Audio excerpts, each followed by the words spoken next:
자, 179페이지 보시면은 입지 규제 최소 구역의 지정이라고 되어 있죠. 입지 규제 최소 구역은 용도 구역의 일종으로 만들어졌죠. 입지 규제 최소 구역. 그래서 규제를 최소화해주는 구역입니다. 그래서 입지가 어디라고 했죠? 구도시. 그래서 여기는 일단 개발을 하는 곳은 들어오면 안 됩니다. 여기는. 그래서 개발이 이제 막 일어나는 곳, 이런 것들이 아니라 원래부터 지역 거점 역할을 수행하던 곳인데 지금은 낙후된 지역으로 바꾸고 여기를 규제를 완화해주면서 다시 살리기 위해서 지정하는 게 입지 규제 최소구역. 그래서 여기는 먼저 지정을 해주죠. 지정을 하고 나서 이 입지 규제 최소 구역의 규제에 관한 사항은 입지 규제 최소 구역 계획에서 정합니다. 그래서 지정을 하고 입지 규제 최소 구역 계획을 수립을 하고 지정 어떻게 하죠? 관리 계획으로. 계획 수립하는 것도 관리 계획으로 해서 입안, 결정, 고시라는 절차를 거쳐서 지정을 하고 계획을 수립하죠. 그 다음에 입지 규제 최소 구역 지정은 누가 합니까? 관리계획의 결정권자가. 그래서 여기서 조심하셔야 되는 건 국장만 하는 게 아니라는 거. 그래서 시, 도, 대도시가 하는데 예외적으로 국장, 도 할 수 있다. 이렇게. 그 다음에 관리계획을 결정할 때 협의 요청을 받은 관계 행정기관의 장은 보통은 30일 안에 답변 주는데 이 입지규제 최소구역에 관한 관리계획 결정에서는 협의 요청을 받은 관계 행정기관의 장이 답변 주는 기간이 10일. 이렇게. 그 다음에 뭐 책을 보면서 보죠. 그래서 1번에 보면은 관리계획 결정권자는 도시지역에서 복합적인 토지행을 증진시켜 도시 정비를 촉진하고 지역 거점을 육성할 필요가 있다고 인정되면 다음의 어느 하나에 해당하는 지역과 그 주변 지역의 전부 또는 일부를 입지규제 최소구역으로 지정할 수 있다 라고 해서 한마디로 말하면 구도심. 그리고 시험에 나왔던 게 5번 요게 시험에 나왔었는데 도시재생 활성화 지역 중 도시경제 기반형 활성화 계획을 수립하는 지역. 그래서 기출문제에는 이게 근린재생형 이렇게 바꿔냈습니다. 근린재생형. 요거 아니고 도시경제 기반형. 이렇게. 그래서 그 도시재생 활성화 및 지원에 관한 특별법에 가면은 이 도시경제 기반형 활성화 도시재생 활성화 지역을 두 개로 구분하는데 지금 우리 책에 있는 도시경제 기반형, 그 다음에 이거랑 근린재생형. 이렇게. 그러니까 입지 규제 최소구역의 지정 목적 자체가 그 두 번째 줄 보면은 지역 거점을 육성하기 위해서 지정하는 거기 때문에 근린재생형이랑은 이게 좀 안 맞는 겁니다. 취지 자체가. 그래서 지역 거점을 육성해야 되니까 도시경제 기반형. 그 다음에 이제 추가하자면은 이런 것들. 구도심이니까 뭐 도시개발구역, 택지개발지구 이렇게 개발이 막 일어나는 곳들. 처음으로 개발하는 곳 이런 데는 지정 대상 지역이 아니라는 거. 이렇게. 그 다음에 뭐 6번에 하나 더 추가된 게 있습니다. 그 밖에 창의적인 지역 개발이 필요한 지역으로서 대통령령으로 정한 지역. 이렇게. 그 다음에 입지 규제 최소구역을 지정하고 나면 입지 규제 최소구역 계획을 수립하죠. 요것도 혹시 몰라 제가 노트에도 정리를 해놨는데 계획의 내용들까지 좀 보시는 건데 1번에 보면은 건축물의 용도 제한, 건축 제한이죠. 용도랑 종류, 규모 등을 제한하는 거. 그 다음에 건폐율, 용적률 높이. 그 다음에 간선도로 등 주요 기반시설 확보에 관한 사항. 그 다음에 용도지역, 지구 내지는 도시연계획시설, 지구단위 계획 결정에 관한 사항. 그 다음에 다른 법률 규정의 적용의 완화나 배제에 관한 사항. 이러한 것들이 입지 규제 최소구역 계획에 들어간다는 거. 이렇게. 그 다음에 입지규제 최소구역의 지정이랑 변경, 입지규제 최소구역 계획의 수립이나 변경 이런 것들은 관리계획으로 결정한다. 그리고 다른 법률에서 의제도 안 됩니다. 그래서 입지규제 최소구역을 지정하거나 계획을 수립할 때는 반드시 국계법에 따른 관리계획 절차에 따라서 지정을 해야 된다는 거. 그 다음에 가로 4번에 보면은 뭐 그 180페이지 메뉴에 있는 박스 이건 안 보셔도 좋습니다. 입지규제 최소 구역 지정할 때 고려하는 사항인데 뭐 이런 것도 됐고 가로 4번에 입지규제 최소구역 계획 수립 시 용도, 건폐율, 용적률 등의 건축 제한 완화는 기반시설 확보, 현황 등을 고려해서 적용할 수 있도록 계획하고 그 다음에 시도지사, 시장, 군수, 구청장은 이 구역 안에서 개발 행위를 하는 사람에게는 기반시설 확보에 필요한 비용이나 부지를 부담시킬 수 있다라는 거. 근데 다만 토지 가치 상승분을 초과하지 않는 범위 안에서. 그러니까 입지 규제 최소구역이 지정됨으로 인해서 규제가 완화되고 그 사람들은 이익을 얻게 됐으니까 그 사람에게 일종의 개발이익 환수를 통해서 기반시설 설치 비용 등을 부담을 시키겠다라는 거죠. 그 다음에 뭐 협의 요청 받은 기간은 답변 주는 기간이 10일이고 그 다음에 6번 요게 이제 기출문제였죠. 다른 법률에서 관리계 결정을 의제하고 있는 경우에도 입지규제 최소구역의 지정이나 입지규제 최소구역 계획 수립에 관해서는 의제가 안 됩니다. 해서 반드시 관리계획으로 입지규제 최소구역을 지정해야 된다라는 거. 그 다음에 기준은 당연히 국장이 정하는 거고, 이번에 행위제한. 자, 입지규제 최소구역에서의 행위제한은 요거 계획으로 합니다. 계획으로. 입지규제 최소구역 계획으로. 그래서 보면은 입지규제 최소구역에서의 행위제한은 용도지역 및 용도지구의 토지용 및 건축물의 용도, 건폐율, 용적률 높이 등에 대한 제한을 강화하거나 완화하여 따로 입지규제 최소구역 계획으로 정한다. 계획으로. 그 다음에 입지규제 최소구역에서는 다른 법률 적용을 하지 아니할 수 있다. 안 하는 거 아니고 아니할 수 있답니다. 아니할 수 있다. 해서 보면은 주택법에 따른 주택의 배치, 부대복리시설의 설치 기준, 대지 조성 기준, 두 번째는 부설 주차장의 설치, 그 다음에 미술작품의 설치, 그 다음에 개정되면서 하나 추가된 게 건축법에 따른 공개공지의 설치까지. 이렇게. 그 다음에 자, 입지규제 최소구역에서 규제를 완화할지 말지를 결정할 때는 요 계획으로 정합니다. 근데 계획도 당연히 관리계 결정 절차로 하죠. 그래서 입안하고 결정 고시 하는데 결정을 하기 전에 협의하고 심의를 해야겠죠.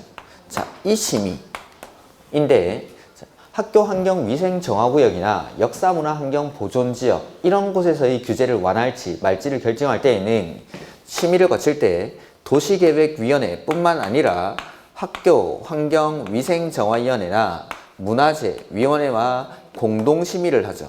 그리고 완화 여부를 결정하는데 완화 여부는 도시계획위원회의 의결을 따르는 게 아니고 이 사람들 학교환경위생정화위원회나 문화재위원회의 의결에 따라서 완화 여부를 결정합니다. 그래서 그 박스 안에 있는 곳 두 군데 있죠.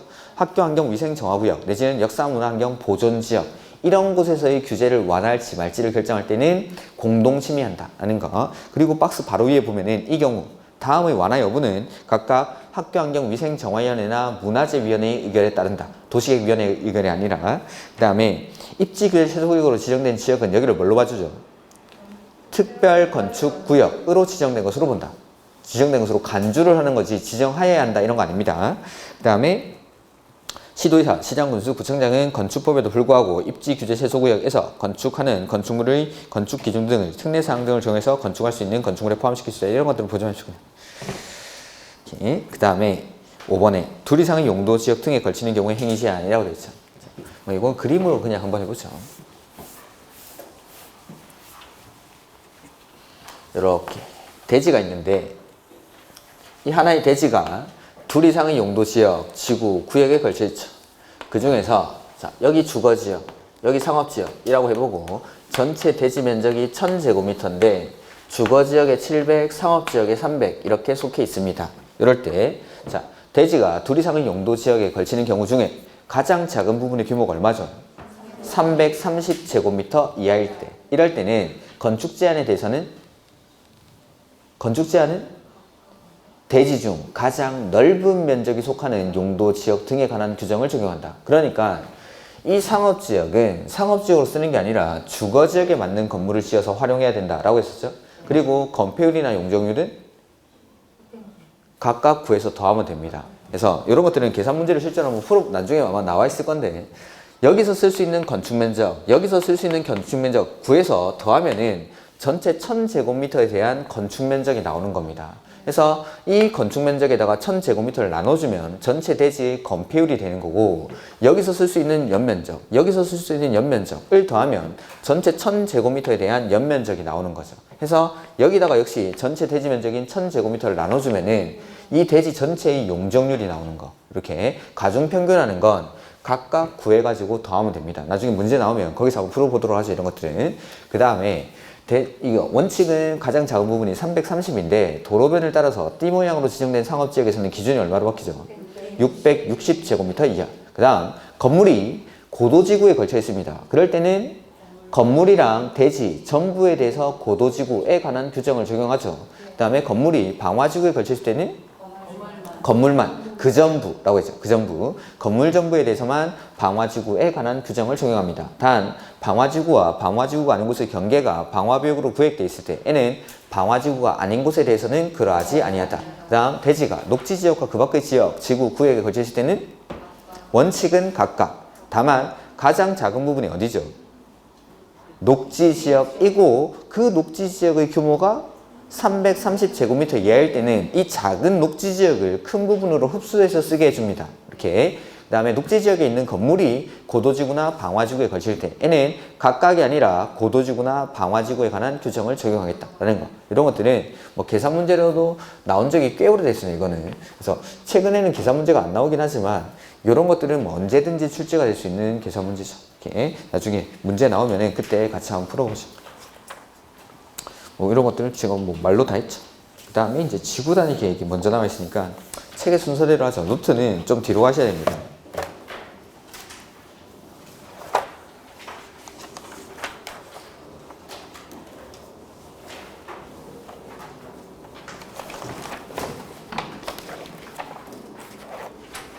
음, 14페이지. 노트는 14페이지.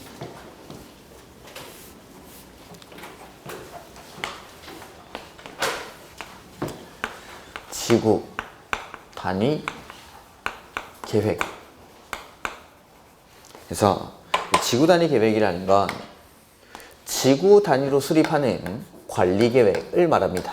그래서 지구 단위로 만드는 거니까 이 지구 단위 계획은 도시, 군, 계획, 수립, 대상, 지역의 전부입니까? 일부입니까? 일부. 이 긴 말을 관할이라는 건 쓰고 계속 쓰는 건 하도 모르시니까 쓰셨습니다. 제가 관할 하니까 이거 모르길래 도시군 계획 수립 대상 지역의 일부. 그러니까 앞에 요 도시군 계획 수립 대상 지역이란 말이 나오면 무조건 일부만, 전부 나오면 안 됩니다. 지구 단위니까. 그 다음에 목적은 뭐 토지 이용을 합리화하고 기능을 증진시키고 미관을 개선하고 양호한 환경을 확보하기 위해서 수립하는 관리 계획을 말한다 라는 거. 자, 입지 규제 세소구역이랑 지구 단위 계획구역은 똑같이 먼저 지정을 하죠. 그 다음에 이 지정된 지구 단위 계획구역에서의 행위 제한은 지구 단위 계획을 수립해서, 즉 지구 단위 계획구역에서는 건축물을 건축할 때에는 지구 단위 계획에 맞게 해야 됩니다. 규제를 이걸로 하니까 지정하는 거 관리 계획으로 하죠. 계획 수립하는 것도 관리 계획으로. 이렇게 해서 먼저 지정이 나오죠. 지정. 지구 단위 계획에서 182페이지 보면은 뭐 의의가 나와 있고, 그 다음에 옆에 지정 대상이라고 되어 있는데, 지구 단위 계획구역의 지정 원칙은 개발이 시작되는 곳이라고 했죠. 개발이 시작되는 곳. 해서 도시개발구역, 정비구역, 택지개발지구, 대지중사업지구, 산업단지와 준산업단지, 관광단지와 관광특구 등등등 이런 것들. 그래서 뭐 개발제한구역, 공원, 시가와 조정구역, 도시제한 공원구역 이런 데서 해제되는 지역, 녹지지역에서 주거지역, 상업지역, 공업지역으로 변경되는 지역, 이런 데가 지정될 수 있는 지역. 그래서 원칙은 이렇게 개발이 시작되는 곳의 전부 내지는 일부를 지정을 할 수 있다. 원칙은 할 수 있다. 그래서 여기 보면은 도시군 계획 수립 대상 지역이란 말 뒤에는 반드시 일부만. 근데 방금 말씀드린 도시개발구역, 택지개발지구 뭐 이런 것들 개발이 시작되는 곳 뒤에는 전부가 나와도 되고 일부가 나와도 되고, 그러니까 이걸 계속 헷갈리게 바꿔내는 겁니다. 이렇게. 그 다음에 예외적으로 지구 단위 계획구역으로 지정하여야 하는 지역이 있죠. 그게 정, 태, 공, 시, 노 이렇게. 그래서 정비구역이랑 택지개발지구에서 뭐 하고 나서 사업이 끝난 후. 정택이가 10살이라는 거 모르는 사람이 없습니다. 정택이 10살인데 사업이 끝난 후 10년이 경과하죠. 그 다음에 공원이나 시가와 조정구역에서 뭐 되죠? 해제되거나 녹지지역에서 주거지역, 상업지역, 공업지역으로 변경되는 지역 중 면적이 30만 제곱미터 이상인 지역, 이러한 지역은 하여야 한다. 그래서 뭐 문제 나왔는데 지정에 관한 문제가 나왔다. 맨 끝에 하여야 한다로 끝났는데 이거 5가지 빼고 다른 거 나왔죠? 다 틀리지. 그러니까 우리 책에 기출문제가 있는지 모르겠는데 하여야 한다로 끝나면 반드시 앞에는 요 5가지만 나와야 됩니다. 그리고 할 수 있다로 끝났을 때는 그 앞에 있는 지역들이 개발을 하는 곳인지 안 하는 곳인지 그걸 판단하시는 겁니다. 그리고 그런 지역은 뒤에 전부가 나와도 되고 일부가 나와도 되고, 근데 뭐 도시군 계획 수립 대상 지역 말이 나오면 일부만. 이렇게 이러한 것들이 지정에 관한 논점. 그 다음에 이러한 지구 단위 계획구역은 비도시 지역에도 지정할 수 있습니까? 네. 그래서 비도시 지역도 지구 단위 계획구역으로 지정할 수 있다라는 것. 첫 번째 어디? 계획관리 지역. 두 번째는 개발진흥지구. 그 다음에 세 번째는 기존의 용도지구를 폐지하고 그 용도지구에서의 행위제한 등을 지구 단위 계획으로 대체하기 위한 지역. 요 세 군데다. 일단은 크게는 세 군데. 이렇게 계획관리지역, 개발진흥지구, 용도지구를 폐지하고 그 용도지구에서의 행위제한 등을 지구 단위 계획으로 대체하기 위한 지역. 자, 첫 번째, 계획관리지역에 지구 단위 계획구역을 지정할 때는 면적이 얼마 이상이 되죠?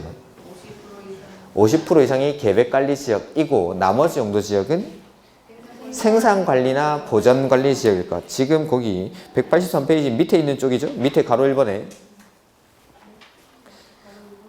밑에 쪽이 가로 1번. 도시지역 외 지정 대상. 도시지역 외가 비도시지역이죠? 똑같은 말이죠? 그래서 계획관리지역에 지구단위 계획구역에 포함될 수 있는 나머지 용도지역은 생산관리나 보전관리지역이고. 근데 계획관리가 50%는 말인데 어디 갔지? 그러니까 계획관리가 50%여야 되고 그게 많이 빠져있는데 나머지 용도지역은 생산관리나 보전관리지역이고 그 다음에 그 밑에 보전관리지역은 너무 많이 포함되면 안 되죠. 그래서 전체 지구단위 계획구역 면적이 10만 이하일 때는 20% 이내, 10만 제곱미터를 초과할 때는 10% 이내인데 이게 바뀌었는데 얼마 전에 개정이 돼 있던데 10% 이내에서 10% 이상부터 20% 미만까지는 2만 제곱미터까지 포함될 수 있어요. 2만. 나중에 다음에 제가 한번 문제 나오면은 다음에 한번 지금 국계법도 개정된 게 몇 개 있고 뭐 주택법에도 또 개정된 게 몇 개 있어가지고 4월 달에 이런 것들은 제가 다음에 한번 싹 묶어가지고 한번 나눠드리겠습니다. 그래서 지구단위 계획구역이 이제 보전관리지역 포함될 수 있는 면적이 세 가지로 나눴습니다. 그래서 10% 이내일 때는 똑같이 20% 이내까지 그 다음에 10%를 초과하는 경우에는 10만 제곱미터를 초과하는 경우에는 10만 제곱미터 이상, 뭐 20만 제곱미터 미만이었나? 저도 잠깐 봐가지고 뭐 하나 이상한 게 들어가 있길래 제가 정확하게 보지 못해가지고 10만 제곱미터에서 20만일 때는 2만까지만 그 다음에 20만 제곱미터를 초과할 때는 10% 이내까지 이렇게 하나가 중간에 들어가는 게 하나 더 있습니다. 그러니까 그런 것들은 일단은 놔두시고 제가 다음에 확실히 좀 정리를 해가지고 나눠드리겠습니다. 이렇게. 그러니까 2만 제곱미터 이렇게 돼 있길래 이게 2만 제곱미터 이하인지 무조건 2만 제곱미터가 포함되어야 되는지 몰라가지고 제가 일단 놔뒀는데 좀 더 읽어봐야 돼서 일단은 그 개정된 게 하나 있습니다. 그 다음에 가로 2번에 지구단위 계획구역으로 지정하고자 하는 토지 면적이 다음의 요건에 해당할 것 해서 일단 아무런 조건이 안 붙을 때는 얼마라고 했죠? 3만. 아니 아무런 조건이 안 붙었을 때는 3만. 근데 30만이라는 건 아파트나 연립주택 건설 계획이 포함됐을 때 30만. 이렇게. 그러니까 아무런 조건이 안 붙어 있으면은 3만인데 아파트나 연립주택 건설 계획이 포함된 경우에는 30만. 아파트나 연립주택 건설 계획이 포함된 경우로서 초등학교 용지를 확보했었거나 수도권의 자연 보전 권역일 때는 10만. 이렇게 3만, 30만, 10만. 이렇게. 그 다음에 문화재 훼손 우려가 없어야 되고 기반시설 공급이 가능할 것. 이러한 요건을 충족해야 지정할 수가 있죠. 그 다음 개발진흥지구는 위의 지정 요건 중 가로 2에서 4에 해당하면서 개발진흥지구가 다음의 지역에 위치할 것 해서 아까 위에 2에서 4가 3만, 30만, 10만 기반시설 공급이 가능할 것, 문화재 훼손 우려가 없을 것 이 요건입니다. 이걸 그대로 여기서도 충족을 해야 되고 추가적으로 자 개발진흥지구는 이거 세분하면 어떻게 세분하죠? 주거, 산업유통, 관광휴양, 복합, 특정 이렇게 세분을 하죠. 각각의 개발진흥지구들마다 지정될 수 있는 지역이 다르다죠. 그래서 주거는 어디에다가? 계획관리. 산업유통은? 계획관리. 생산관리, 농림. 그 다음에 관광휴양은? 도시외. 그 다음에 복합은 주거가 들어가 있을 수도 있고 빠져 있을 수도 있죠. 이 세 가지 중에서 둘 이상을 결합해서 개발하는 곳이니까 복합개발진흥지구라는 게. 그래서 주거 기능이 포함되어 있을 때는 주거를 따라서, 주거 기능이 빠져 있을 때는 산업 유통 따라서 갑니다. 그 다음에 특정은 계획관리. 이렇게. 제 노트에는 있긴 있는데 제가 이렇게 써놨죠. 노트에는 딱 이렇게 다 5가지 따로따로 써놨죠. 우리 기본서에는 계획관리지역에 지정하는 것들 묶어놓고 요 산업유통이랑 같이 지정하는 거 묶어놨는데 저는 다 따로따로 해놨습니다. 이렇게. 그래서 각각의 개발 진행 지구마다 이렇게 지정될 수 있는 지역이 다르다라는 거. 그 다음에 세 번째로 요거 용도지구, 기존의 용도지구를 폐지하고 그 용도지구에서의 행위 제한 등을 지구 단위 계획으로 대체하기 위한 지역, 요런 데다가 지정을 할 수가 있다는 거. 비도시 지역도 이렇게. 그래서 계획관리지역의 지정 요건에 개정사항이 약간 있으니까 그런 것들은 제가 확인해 가지고 다음에 한번 나눠드리도록 하겠습니다. 그 다음에 지구 단위 계획의 내용이라고 되어 있죠. 지구 단위 계획구역의 지정 목적을 이루기 위해서 지구 단위 계획에는 3과 5의 사항을 포함한 2 이상의 사항이 포함되어야 된다. 해서 3이랑 5는 지구 단위 계획에 꼭 들어가야 되는 거죠. 그래서 그게 뭐였죠? 용기. 그래서 기가 기반시설의 배치와 규모, 용이 건축물의 용도 제한, 건폐율, 용적률, 건축물 높이의 최고한도, 최저한도, 이건 꼭 들어가야 되고 나머지 내용들도 좀 기억하셔야 됩니다. 첫 번째가 용도, 같이 보죠. 1번에 용도 지역이나 용도 지구를 대통령령이 정하는 범위 안에서 세분하거나 변경하는 거. 그래서 지구 단위 계획으로 제1종 전용 주거지역을 제2종 일반 주거지역으로 변경할 수 있다. 맞습니까? 안 듣고 있죠?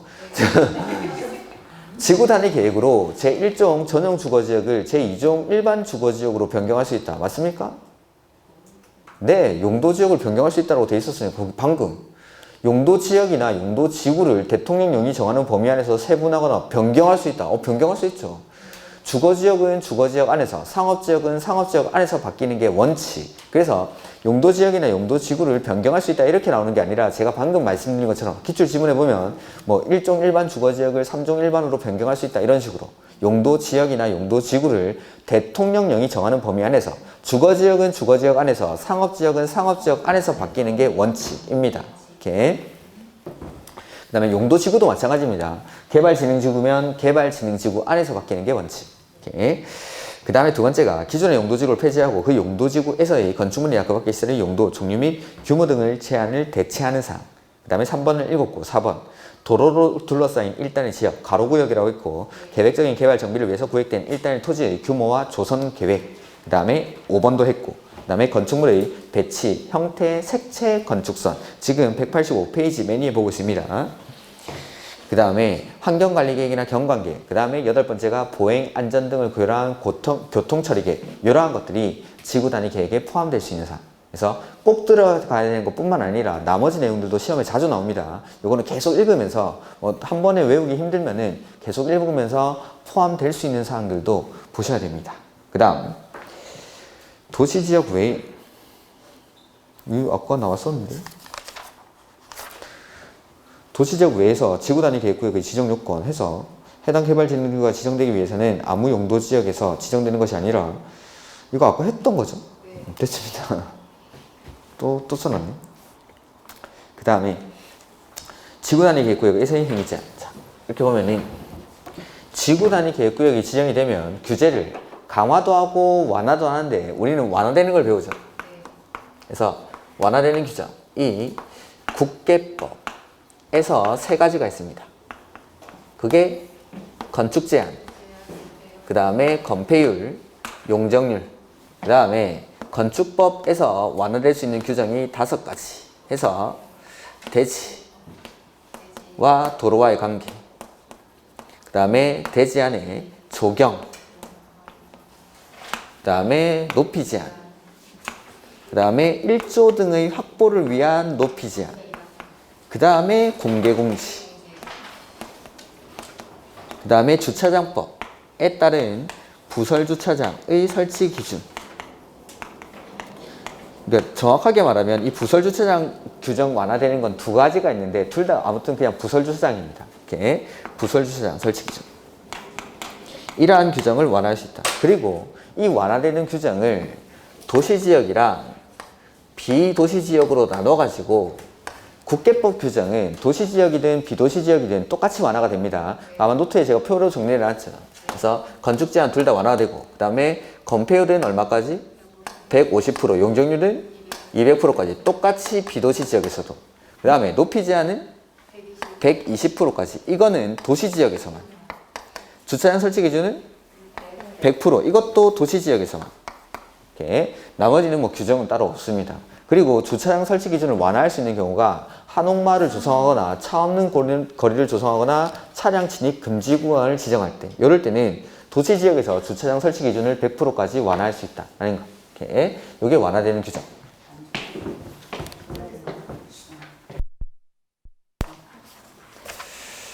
그 뒤에 있구나. 완화 규정에서. 주차장 설치 기준은 거기 한옥마을을 조성하거나 차 없는 거리를 조성하거나 차량 진입 금지 구간을 지정할 때. 이럴 때. 그 다음에 용적률은 지구 단위 계획으로 당해 용도지역에 적용되는 용적률 120% 이내에서 용적률을 완화해 적용할 수 있다. 이건 그냥 보지 마십시오. 그냥. 이렇게.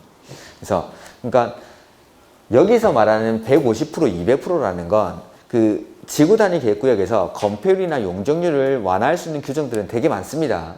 되게 많은데 그렇게 완화가 된다 하더라도 최대치가 최대 150%, 최대 200%까지 완화할 수 있다는 겁니다. 요거 150%, 200%라는 건 그러니까 완화되는 규정들, 건폐율이나 용적률을 완화하는 규정들이 되게 많은데 그러한 규정들을 적용받아서 건폐율이나 용적률을 완화했을 때 최대로 150%, 200%까지 완화할 수 있다는 거. 근데 세부적으로 완화되는 규정들은 너무 많아서 그런 것들은 그냥 버리는 겁니다.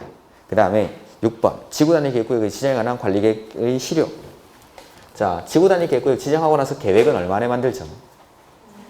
3년? 물어보지 마시고 대답하래 지금 3년. 3년. 그래서 지정되고 나서 3년 내에 지구단위 계획에 관한 관리계획이 결정, 고시되지 아니하면 3년이 되는 날이 다음 날에 지구단위 계획구역 지정에 관한 관리계획 결정 효력이 상실된다라는 거. 그 다음에 지구단위 계획에 관한 관리계획 결정 고시가 있고 나서 사업의 착수는 얼마 안에? 5년. 요거는 다만 주민이 입안 제한한 것에 한해서만. 입안 제한한 것에 한해서만. 그래서 5년 안에 안 하면 역시 5년이 되는 날이 다음 날에 지구 단위 계획에 관한 관리계획 결정 효력이 상실된다라는 거. 그 다음에 뭐 실효되고 나면 고시를 해야 되고 그 다음에 뭐 한 줄이 정말 중요한 조문이 있는데 지구 단위 계획구역에서는 건물을 건축하려고 할 때 뭐에 맞게 하죠? 지구 단위 계획에 맞게 해야 됩니다. 지구 단위 계획구역에서 건물을 건축하거나 대수장관을 할 때는 지구 단위 계획에 맞게. 근데 개정사항 제가 전에 한번 나눠드렸던 거 가지고 계십니까? 일정 기간 내에 철거가 예상되는 가설 건축물은 제외한다라는 게 들어가 있습니다. 거기 보면. 그래서 개정된 사항 중에서 보면 지구 단위 계획구역에서 건물을 건축할 때는 지구 단위 계획에 맞게 하는데 일정 기간 내에 철거가 예상되는 가설 건축물은 제외한다. 그거는 지구 단위 계획에 맞게 하지 않아도 된다라는 거. 그게 올해 초에 개정됐던 거. 그 다음에 여기까지가 뭐 지구 단위 계획이죠. 그 다음에 개발행위 허가가 나와 있죠. 개발행위 허가에서는 처음으로 나오는 게 허가 받아야 되는 거, 그 다음에 허가 안 받고 할 수 있는 거, 요거 구분하는 거. 그래서 어떤 거는 허가 받고 해야 되는지, 어떤 건 허가 안 받고 하는지, 그거 바로 뒤에 나올 텐데요. 지금 개발행위는. 그래서 허가 받아야 되는 행위, 허가 안 받고 할 수 있는 행위, 이런 것들은 이 요약서에 뭐 얼마나 써져 있는지 모르겠는데, 써져 있어야 될 건 거의 다 써져 있는데 요것만 보셔도 상관없겠습니다. 그래서 이런 것들은 이유를 생각하시면서 꼭 좀 보라고 했습니다. 그래서 뭐 허가 안 받을 수 있는 것들이 대표적인 게 경미한 행위들 내지는 뭐 생업 관련 행위라든지 공적인 행위들, 이러한 것들은 대부분의 규제 대상에서 제외, 여기뿐만 아니라 대부분의 규제 대상에서 제외되는 게 요 세 가지. 경미한 행위라든지 생업 관련 행위, 공적인 행위들, 이런 것들은 규제 대상에서 제외된다 해서 허가받아야 되는 행위가 6가지가 있죠. 건축물의 건축, 공작물의 설치, 토지의 형질 변경, 토속 채취, 그 다음에 토지의 분할, 물건을 쌓아놓는 행위, 이러한 것들은 허가받고 해라 라는 거죠. 이렇게. 그래서 좀 더 상세하게 보면 뭐 건축물의 건축은 됐고, 토지의 형질 변경, 절토, 성토, 정지, 포장 등의 방법으로 토지의 형상을 변경하는 거랑 공유 수면 매립도, 공유 수면 매립도 형질 변경에 해당하죠. 지금 187페이지 아직 보고 있습니다. 그 다음에 토속 채취는 됐고, 토지의 분할인데 이번에 건축법에 따른 분할 제한 면적 이상입니까? 미만입니까? 토지의 분할은 작게 분할할 때 허가받습니까? 크게 분할할 때 허가받습니까? 작게. 그래서 건축법에 따른 분할 제한 면적 이상입니까? 미만입니까? 미만. 작게 분할할 때. 그 건축법에 따른 분할 제한 면적이 주거지역 60, 상업공업 150, 녹지 200, 기타 60. 주거지역 60, 상업공업 150, 녹지 200, 기타 60. 건물이 없는 대지를 이것보다 작게 분할할 수 없다라는 거. 분할할 수 있는데 허가받고 해야 돼. 허가받고. 근데 건물이 있는 대지는 이거보다 작게 분할할 수 없다. 그거는 건축법에 나오는 거. 이렇게. 그래서 기준은 둘 다 똑같이 주거지역 60, 상호 공업 150, 녹지 200, 기타 60. 요거보다 작게 분할할 때는 허가받거나 건물이 있는 대지는 분할을 못한다. 이렇게. 그 다음에 녹지, 관리, 농림, 자연환경 보전지역 안에 물건을 1개월 이상 쌓아놓는 행위. 근데 농림지역은 아니죠. 농림지역은. 그 다음에 허가권자는 근데 누구죠? 특광시군. 제가 개발행위 허가에 들어오면은 싹 다 특광시군 한다고 했습니다. 딱 하나 빼고. 개발행위 허가 제한 하나만 빼고 나머지는 특광시군이. 개발행위 허가 제한은 에블바디가. 국장, 시도, 시군이. 그 다음에 허가 대상에서 제외. 그래서 요거는 허가 안 받고 할 수 있다라고 해서 첫 번째 나오는 게 응급조치겠죠. 그 다음에 건축법에 따라 신고하고 설치할 수 있는 건축물의 개축, 증축 또는 재축과 이에 필요한 토지 범위에서의 토지의 형질 변경인데 여기 뒤에도 뭐 들어가 있어야 되는데 도시군 계획 시설 사업이 시행되지 아니하는 경우로 한정합니다. 그러니까 도시군 계획 시설 사업이 시행되고 있지 아니한 그 토지에서 신고 대상 건축물을 개축, 증축, 재축하는 것 이러한 것들을 허용합니다. 이렇게. 그 다음에 그 밖에 건축물의 건축에서 허가 대상, 신고 대상이 아니고 허가 대상 가설 건축물도 아니고 신고 대상 가설 건축물도 아닌 게 뭐였죠? 협의 대상 건축물. 국가나 지자체가 건물을 건축할 때에는 허가권자랑 협의하고 건물 짓는다고 했죠? 그런 것들은 국가나 지자체가 건물 짓는 거니까 공적 목적이라서 허가 안 받습니다.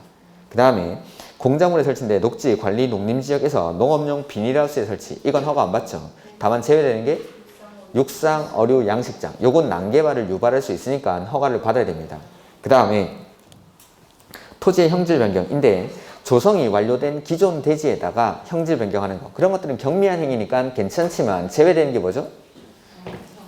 절토나 성토는 제외한다. 그러니까 토지를 깎고 토지를 쌓고 이렇게 하는 것들은 경미한 걸로 보지 않겠다라는 겁니다. 그래서 조성이 완료된 기존 대지에서 토지의 형질 변경은 허가받지 않고 할 수 있지만 절토나 성토는 제외한다. 이런 것들 경미한 게 아니기 때문에. 그 다음에 뭐 국가 지자체 나왔으니까 공익 목적이겠죠. 그 다음에 토지의 분할은 뭐 나머지는 공익 목적이니까 이만 보면 되겠죠. 너비 5m 이하로 이미 분할된 토지를 건축법에 따른 분할 제한 면적 미만으로 분할합니까? 이상으로 분할합니까? 크게 분할하니까. 이하는 아닌데 이상인데 거의. 이상. 오타난 줄 알았네. 이상. 이렇게. 크게 분할할 때. 그러니까 작게 분할할 때는 허가 받지만 크게 분할할 때는 허가를 요하지 않는다라는 거. 그 다음에 개발행위 허가 절차가 나오는데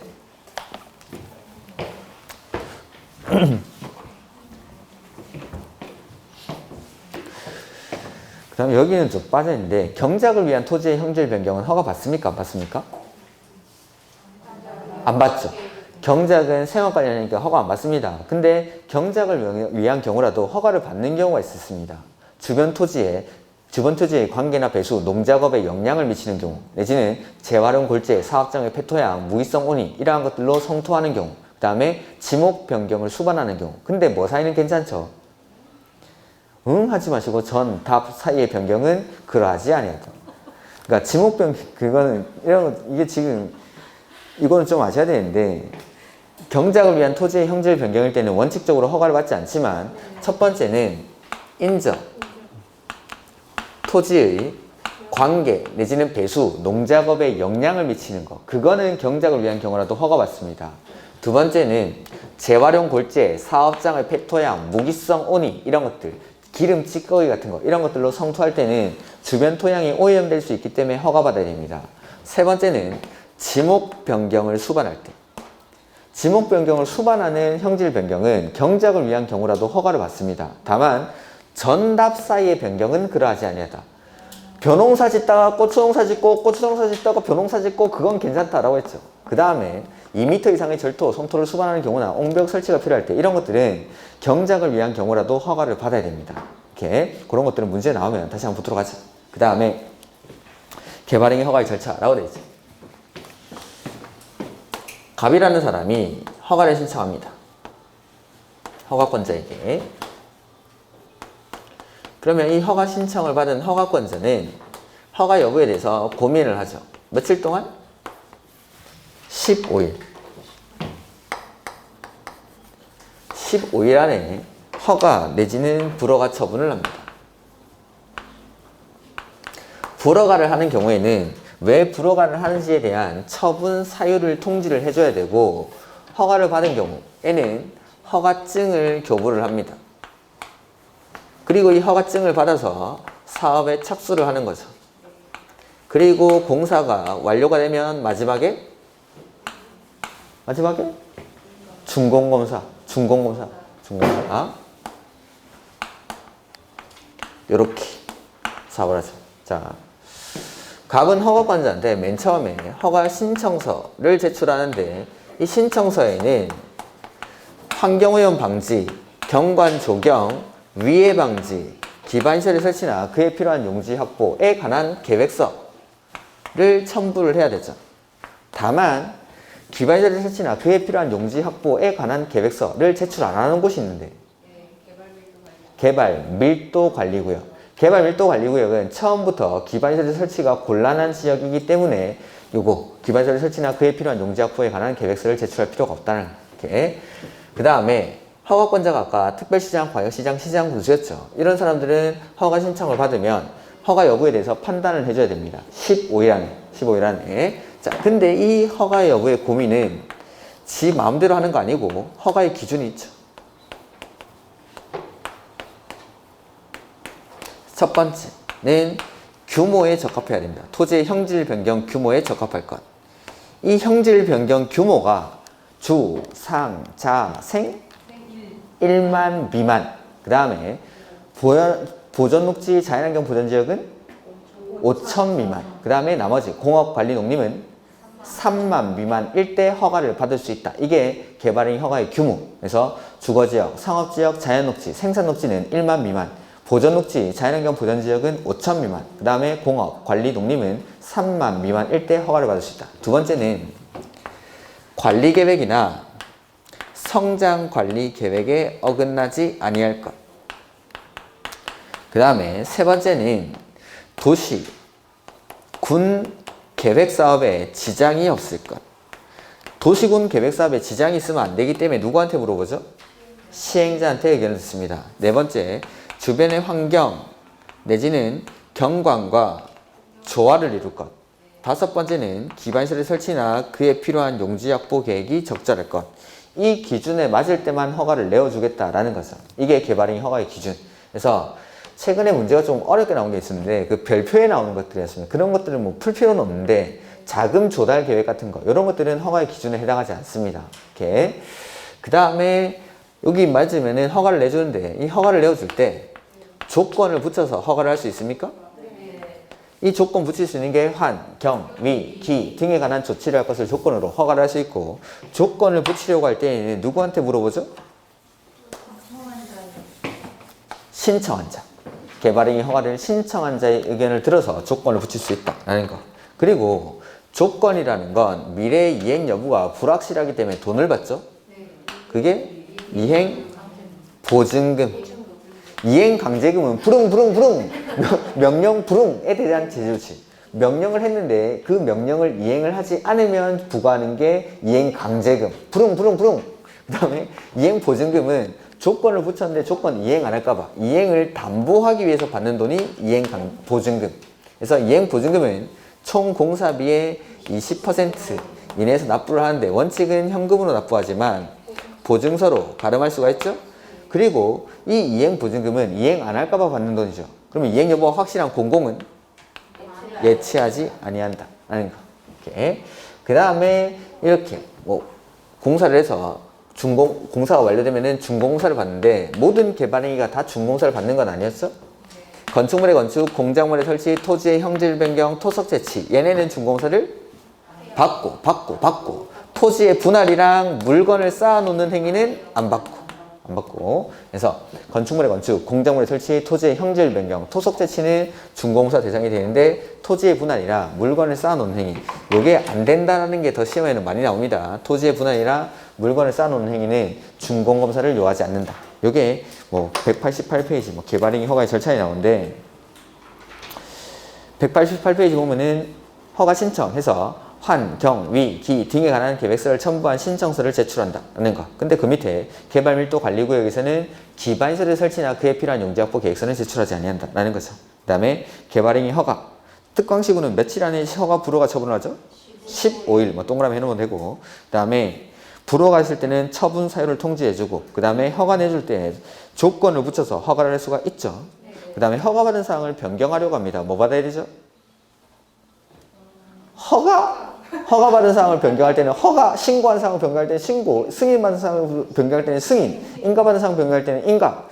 그러니까 변경한다는 말은 처음에 거쳤던 절차를 거기다 똑같이 넣으면 됩니다. 변경 나오면. 그러니까 기출문제죠. 이것도 보면은 시장 군수가 뭐였지? 기본계획을, 관리계획을 변경, 광역도시계획이었나? 광역도시계획을 변경하는 경우에는 관할 도지사와 그 광역도시계획을 변경하는 경우에는 관할 도지사와 협의를 하고 지방도시계획위원회의 심의를 거쳐야 한다. 이게 기출문제.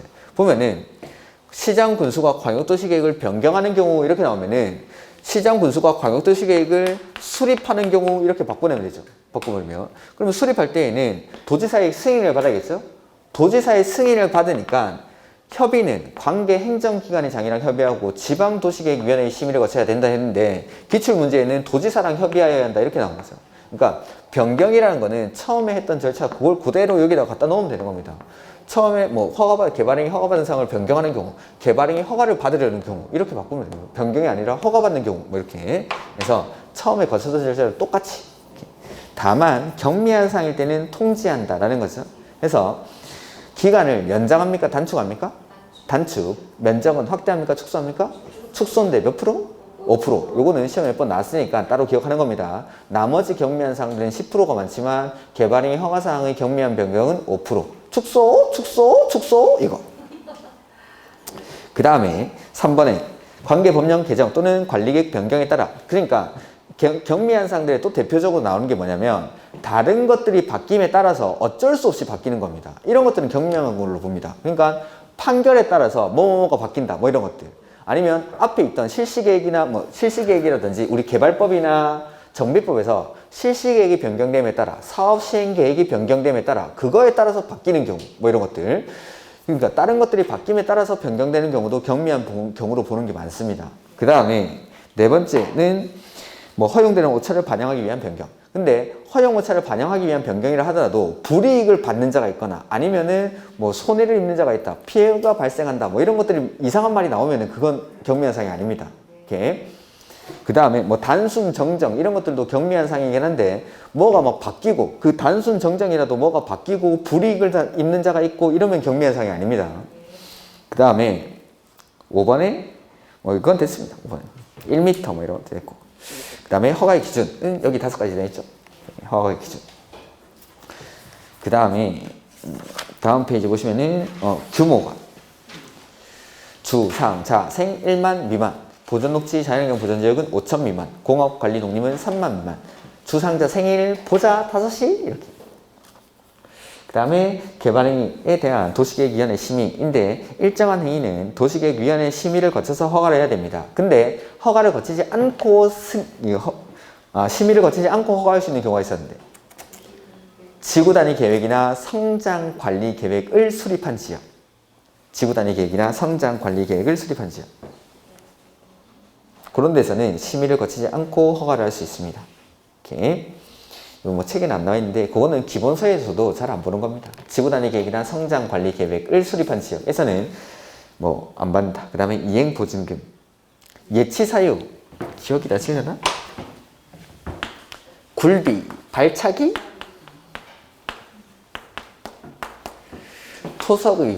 토지의 굴착, 비탈면의 조경, 토석의 발파, 차량을 통해 기반시설의 설치나 그에 필요한 용지 확보에 관한 이러한 것들이 필요할 때, 이러한 사유가 있을 때는 이행보증금을 예치하게 한다. 토지의 굴착, 비탈면의 조경, 토지의 굴착에 2번째 나와 있습니까? 옛날에는 그냥 순서대로 기굴 발차조 했는데 건의사항을 받아들였습니다. 누가 질문을 하시면서 이게 좋지 않냐? 좋은 것 같길래 바꿨습니다. 옛날에는 그냥 순서대로 기, 굴, 발, 차, 조 이렇게 했다가 굴비, 발차기 이렇게 하자. 제가 또 의원 적금 수립하는 사람이라서 굴비, 발차기 그래서 토지의 굴착, 비탈면의 조경 이게 아마 5번째 있을 겁니다. 그 다음에 토석의 발파가 3번째 거고 그 다음에 차량의 통행이 4번째 그 다음에 첫 번째가 기반시설 설치. 이렇게. 이러한 사유가 있을 때는 이행보증금을 예치하게 할 수 있다라는 거. 다만 공공은 이행보증금 예치할 필요가 없다라는 게 바로 밑에 박스 밑에 나오죠? 공공, 국가, 지자체, 주공 이런 사람들은 예치할 필요가 없다. 공공기관. 그 다음에 예치금액은 기반시설 설치나 그 환, 경, 위, 기 등을 위해서 필요한 비용의 범위 안에서 산정하되 그 산정의 구체적인 사항은 조례로 정한다라고 되어 있고 납입, 원칙은 뭘로? 현금으로. 근데 보증서로 가름할 수 있다라는 거고 납입하는 금액이 가로 안에 나오죠? 총 공사비의 20%. 이렇게. 그 다음에 이 이행보증금이라는 건 그 보증금이죠. 보증금. 보증금이니까 돌려주는 돈입니다. 공사가 끝나면. 그래서 공사가 끝났을 때 준공사를 받은 때에는 즉시 반환합니다. 그리고 돈 맡겼을 때는 이자까지도 줍니다. 그 다음에 끝나고 나면은 준공사. 은행에 맡겨도 돈 주는데 당연히 맡겨. 뭐하면 게 아니지. 그 다음에 개발행위 허가 제한이라는 건데 개발행위 허가를 제한할 수 있는 사유가 5가지가 있죠. 첫 번째, 녹지지역이나 계획관리지역에서 수목이 집단적으로 자라고 있거나 조수류 등이 집단적으로 서식하는 지역 내지는 우량농지로서 보존할 필요가 있는 지역. 두 번째는 개발행위로 해서 주변의 환경, 경관, 미관, 문화재 등이 크게 오염되거나 손상될 우려가 있는 지역. 세 번째는 기본계획이나 관리계획을 수립 중인 지역. 네 번째는 지구단위 계획고요. 다섯 번째는 기반시설 부담구역. 기반시설 부담구역이 지정되고 나면 그 뒤에 1년 안에 뭐 해야 되죠? 기반시설 설치 계획을 수립해야 되죠. 그래서 제가 3번, 4번, 5번을 묶어서 계획을 수립 중이거나 수립할 예정인 곳 지구단위 계획구역이 지정이 되면 지구단위 계획을 수립할 거고 기반시설 부담구역이 지정이 되면 기반시설 설치 계획을 수립할 거니까 해서 3번, 4번, 5번을 계획을 수립 중이거나 수립할 예정인 곳이라고 했었지. 이렇게 요 5가지 누가 제한하죠? 에블바디 맨 첫 줄에 국장, 시도지사, 시장, 군수. 그러니까 개발행위 허가에 들어오면은 싹 다 그 특광시군이 하지만 요 개발행위 허가 제한만큼은 에블바디가 국장, 시도, 시군이. 이렇게 얼마 동안 제한하죠? 3년. 연장은 한 차례만 2년. 근데 1번, 2번은 연장이 안 되죠. 근데 3번, 4번, 5번이 연장이 되고 처음에 제한할 때는 뭐 거쳐서 제한하죠? 심의? 박스 바로 위에 심의를 거쳐 3년 이내의 구간 동안 제한할 수 있다. 근데 연장할 때는 심의를 거치지 않고 한 차례 2년의 범위 안에서 연장할 수 있죠. 연장은 또 뒤에 나와 있죠. 그래서 처음에 제한할 때는 3년 동안 제한할 때 모두 다 심의를 거칩니다. 근데 연장할 때는 심의를 거치지 않고 연장할 수 있다. 3번, 4번, 5번만 3번, 4번, 5번만 그 다음에 뭐 제한했을 때는 고시라고. 자, 제한 사유가 없었습니다. 그러면은 제한 기간이 끝날 때까지 기다렸다가 해제합니까? 지체 없이 해제합니까? 끝나기 전이라도 지체 없이 해제해야 한다. 뭐 이런 것들까지도 추가를 하시겠죠. 네. 그 다음에 성장 관리 계획인데 여기까지 볼까요? 자, 성장 관리 계획 구역으로 지정할 수 없는 지역이 있는데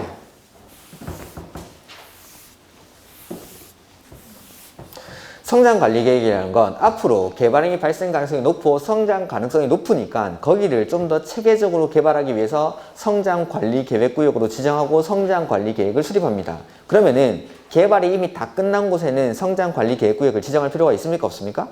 없죠. 개발이 다 끝난 곳 용도지역 3군데 불러주겠습니까?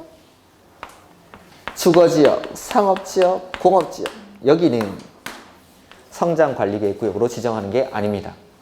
그래서 보면은 특별시장, 광역시장 그러니까 아까 개발행위 허가 제한 말고는 개발행위 허가에 들어오면 싹 다 특광시군이 합니다. 특광시군이. 제 노트에는 국계법 맨 끝에 있습니다. 이게 조문상으로도 국계법 맨 끝에 있습니다.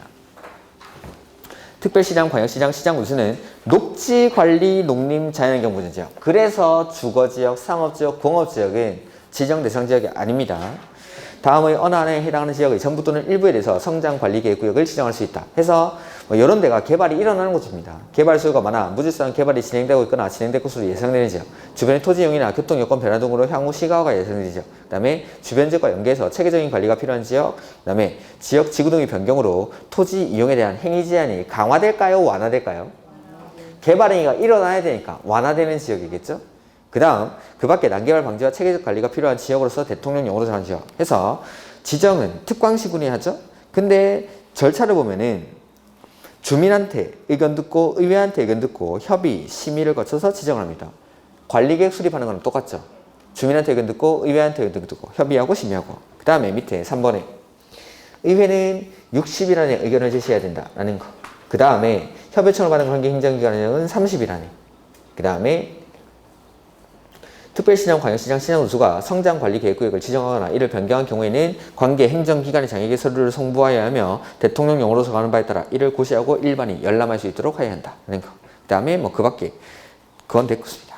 성장관리계획의 수립. 자, 성장관리계획은 제가 그때 프린트 나눠드리면서 옆에다가 이렇게 썼는데 점 2개 찍으시라고 하고 지구 단위 계획 이렇게 쓰라고 했는데 기억도 안 나시겠죠? 놀랍게도 그 프린트를 찾아보면 이렇게 써져 있을 겁니다. 이렇게. 그래서 지구 단위 계획도 개발이 시작되는 곳에 지정하는 거고 성장 관리 계획도 앞으로 개발이 막 일어날 것 같은 곳이니까 이 지역을 체계적으로 개발하기 위해서 성장 관리 계획을 수립한다는 거. 해서 계획의 내용이 거의 똑같습니다. 그래서 기반시설의 배치와 규모 들어가 있죠. 그 다음에 건축물의 용도 제한, 건폐율, 용적률 들어가 있죠. 그 다음에 건축물의 배치, 형태, 색채, 높이. 지구 단위 계획에서는 건축선, 여기서는 높이. 그 다음에 환경관리계획, 경관계획은 지구 단위 계획이랑 똑같이. 요 4가지가 바로 성장관리계획의 내용, 지구 단위 계획의 내용이랑 똑같다고. 이렇게. 그 다음에 성장관리계획구역에서는 법 77조 1항에도 불구하고 다음에 보면 77조 1항이 뭐냐면 그게 건폐율 최대 한도입니다. 건폐율. 불구하고 다음의 범위에서 성장관리계획으로 정하는 바에 따라 특별시, 광역시, 시군의 조례로 정하는 비율까지 건폐율을 완화해 적용할 수 있다. 해서 계획관리지역은 원래 건폐율 최대 한도는 40%죠. 근데 성장관리계획구역으로 지정되면 이거 50%까지.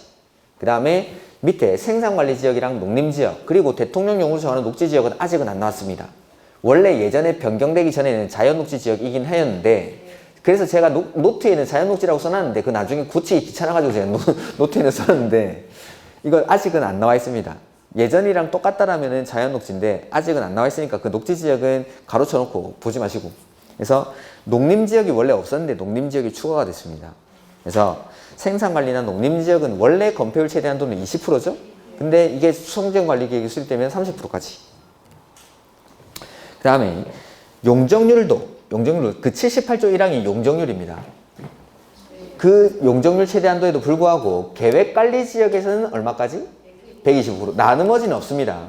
용적률은 계획관리지역에서만 125%. 이건 이미 기출문제에 출제가 됐습니다. 이건 예전에 그 성장관리 방안이라는 게 있을 때 이미 출제가 된 부분이니까 이런 것들은 좀 봐두시고. 이렇게. 그 다음에 성장관리계획 수립 절차는 성장관리계획구역 지정 절차를 그대로 준용하겠답니다. 이렇게. 그 다음에 성장관리계획 재검토는 몇 년마다? 5년마다. 우리가 배운 대건물의 재검토가 5년마다 하죠? 근데 1년마다 하는 게 하나 있었죠. 투기과열지구 지정 유지 여부에 대한 재검토. 오, 이거 외우셨네? 근데 어떡하지? 바꿨는데.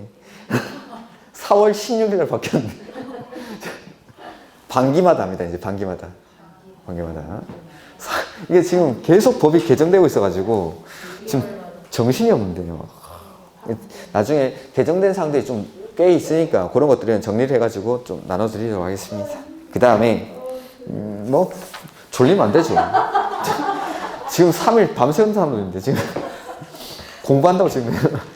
그 다음에 194페이지 맨이 성장관리계획구역에서 개발행위 또는 건축물의 용도 변경을 하려면 뭐에 맞게 하죠? 성장관리계획에 맞게. 보면은 자 아까 입지규제 최소구역에서 건물을 건축할 때는 입지규제 최소구역 계획에 맞게, 지구단위 계획구역에서 건물을 건축할 때는 지구단위 계획에 맞게, 성장관리 계획구역에서 건물을 건축할 때는 성장관리 계획에 맞게 이렇게 이런 것들. 그 다음에 뭐 개발밀도 관리구역, 기반시설 부담구역은 다음에 보도록 하죠. 자, 일단 여기까지 하고 좀 이따가 문제 풀도록 하겠습니다.